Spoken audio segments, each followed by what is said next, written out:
Managing Director Georgieva, I want to start with you.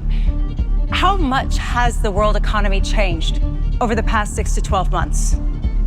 Vis-a-vis 12 months ago, it has gotten worse. But vis-a-vis 6 months ago, it has gotten better.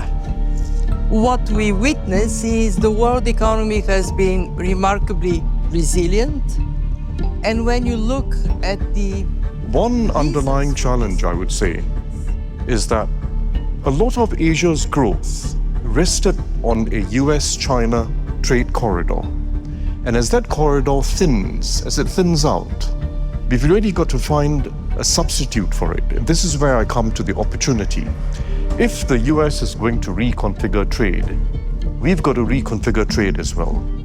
You know, this is a blessing of the US tariffs. It's spurring regional integration and it's spurring bridges between regions.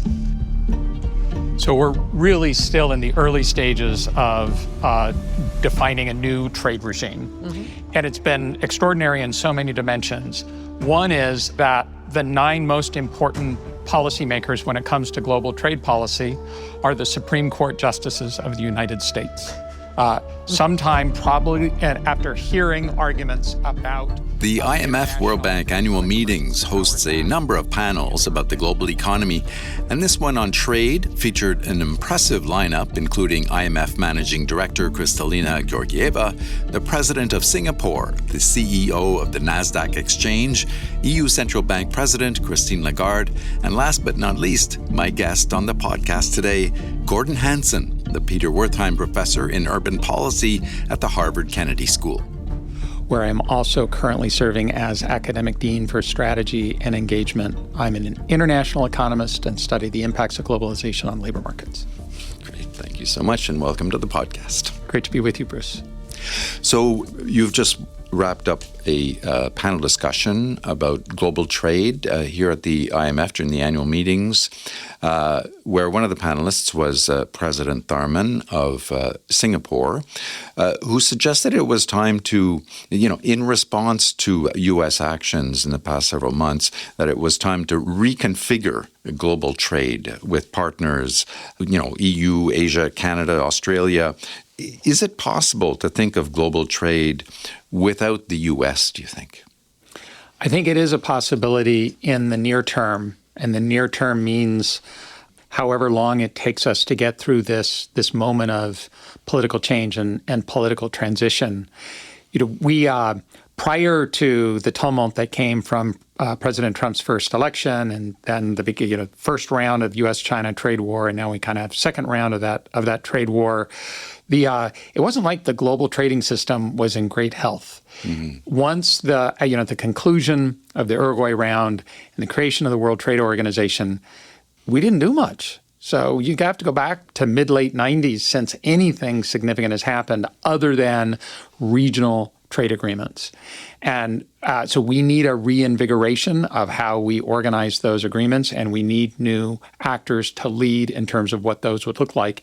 And countries like Singapore, newly high-income countries, middle-income countries playing a leading role in constructing that system, I think is inevitable. And the U.S. has given kind of the rest of the world a big push to get us closer to that reality.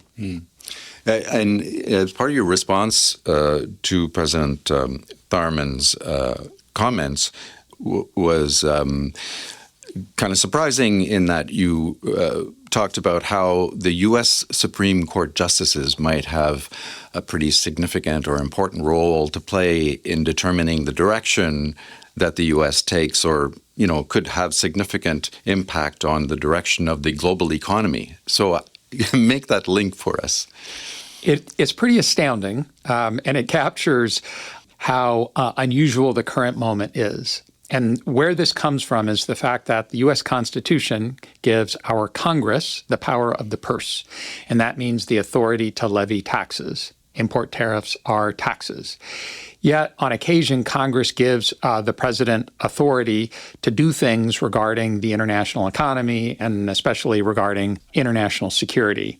One of the things they did in the 1970s was pass something called the International Economic Emergency Powers Act, And this was right after the U.S. had abandoned the gold standard. Financial markets globally were in tumult. We were trying to figure out, what was the world we were moving towards. And giving the president some authority to do some things as a part of that transition seemed sensible at the time. Right. So what the Trump administration has done is to use that act to levy tariffs on the entire world, saying we have two crises. One is fentanyl. That's just Canada and Mexico. But the other are trade deficits. Now, one, there's no kind of established belief in trade deficits being a crisis, but I think the Supreme Court is likely to let the president define what a crisis is. The question is, can you go so far as to say, no, part of the power of the purse, a very big part, actually resides with the president? And this is going to be a yes or no thing. Now, they can be some interpretation and other stuff, but it's really, can Trump levy a worldwide 10% tariff with higher tariffs on some countries or not? And we're going to find out probably around January of 2026. Wow. So tariffs are not a new thing. They've been around for a long time. And there was a moment after World War II, and I've heard you tell this story, where the powers decided, in order to avoid another conflict, that they needed to start trading with each other and lowered tariffs to facilitate that. Do you expect we might see another moment like that, where the powers decide once again, given all the political tension out there, to drop these tariffs and start trading with each other to avoid another conflict? Well, it depends on whether by powers you mean the U.S. is included or not.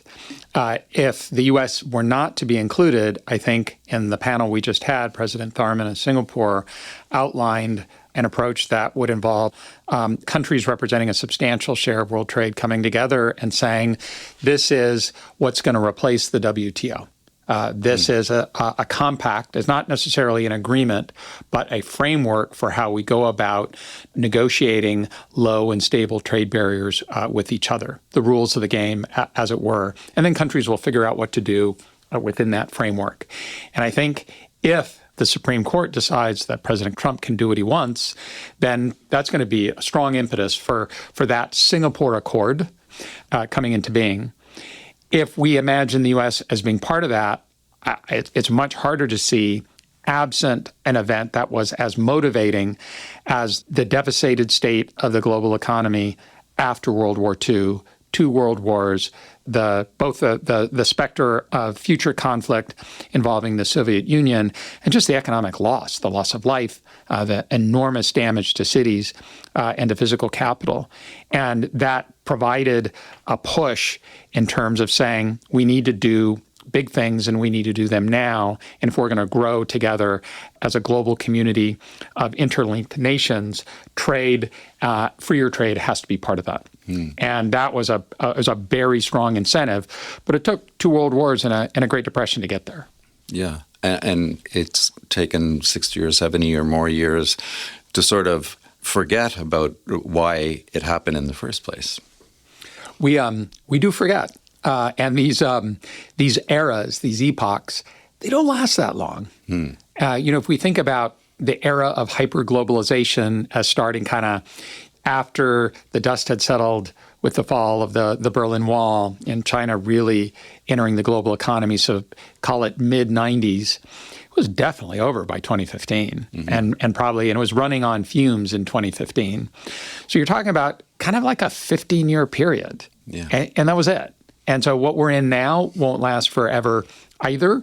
I think many of us might hope that it's shorter rather than longer. But this state of uncertainty and this much tension in the system kind of breeds its own demise in a sense. And speaking of epochs, you're a bit of an expert on the China shock, where, China entered the global economy and what happened after that. And you speak now of sort of a China shock 2.0. What is that all about? The idea that motivated the China 1.0 thinking was, here was a massive change in the structure of the global economy precipitated by events in a single country. And China's joining the global community of trading nations meant a huge increase in the supply of labor-intensive manufacturers and a huge increase in demand for the primary commodities needed to make those manufactured goods. Happened so fast, and China was so big, and China's specialization was so narrow that it was really disruptive. Sometimes for the benefit of some countries, for the harm of other countries, I think overall very clearly for the benefit of the global economy. What we're going through now is something entirely different. This is China deciding that it wants to become the leader of a set of high technology industries because it sees that, one, as its destiny, but it also sees it as essential for its geopolitical goals and in terms of maintaining economic stability at home. And so that means it's not doing things the market would do on its own. It is providing state-directed investments that are pushing China into electric vehicles and batteries and aerospace and semiconductors and AI, big pharma, and the list goes on. And it's doing that through aggressive subsidies, but with the market playing a role, because you both have companies competing with each other to get in line for government support, but also regions competing with each other to attract those companies and become new global industry centers. China is willing to put so much money into this that it is globally disruptive, especially for countries that are also producing those goods. Yeah. And so what do you think about this push to bring manufacturing back to the U.S.? I mean, is that an achievable goal, do you think? And who would be the real beneficiaries if the U.S. were to make that happen? So when I hear politicians talk about bringing manufacturing back, what I really hear is we want to create more good jobs for workers without a college degree, because we haven't been able to do that for the last 45 years. Which is true. Which is true. And so I would heartily endorse that as being a problem that is worthy of national attention. And it's not just a U.S. problem. It's a problem in many high-income countries, and it's becoming a problem in some middle-income countries as well. China is facing a version of this, not so much in terms of non-college workers, but workers who graduated kind of at the lower end of the country's newly established educational institutions. So I would endorse us taking on that challenge. I'm really doubtful that manufacturing is going to be the vehicle through which we could accomplish that. In the U.S., manufacturing is about 8% of employment. And even if we were to increase the size of the sector by 50%, we're at 12%. We haven't come close to addressing the challenges of creating those good jobs for non-college workers. And so any feasible strategy is going to have services. That can be healthcare, it can be parts of IT, it can be the construction trades sector as at the center of that good jobs creation. The ability of tariffs to bring manufacturing back and create lots of good jobs for non-college workers. We already have evidence on this. This is work I've done with David Otter, David Dorn, and Anna Beck, which shows that it hasn't happened. The Trump tariffs that were put in place after 2018 have not generated manufacturing growth in the regions that were targeted. So I get where the motivation comes from, and I think the motivation comes from a good place and an economically sensible place, but I think the policy tools we're using are not the correct ones. So finally, how do you see this playing out for the U.S.? I mean, with all the industrial policy, the tariffs, et cetera, will it strengthen or weaken its position in the global economy? Well, we have weakened our standing as a global economic leader. And the question is, how long will that last? Now, in saying that, I don't want to say that it's been an unequivocal diminution of our status and power, because what President Trump has done is to show that the U.S. has a fair amount of unilateral leverage, and we can get away with some stuff.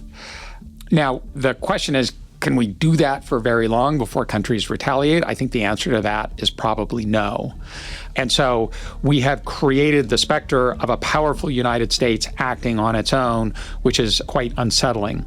But if we're an unreliable partner, I think that reduces our standing, especially in an environment where we face actors like Russia being willing to invade neighboring states, and the prospect of China massively investing in its own industries in a way that would distort many other economies.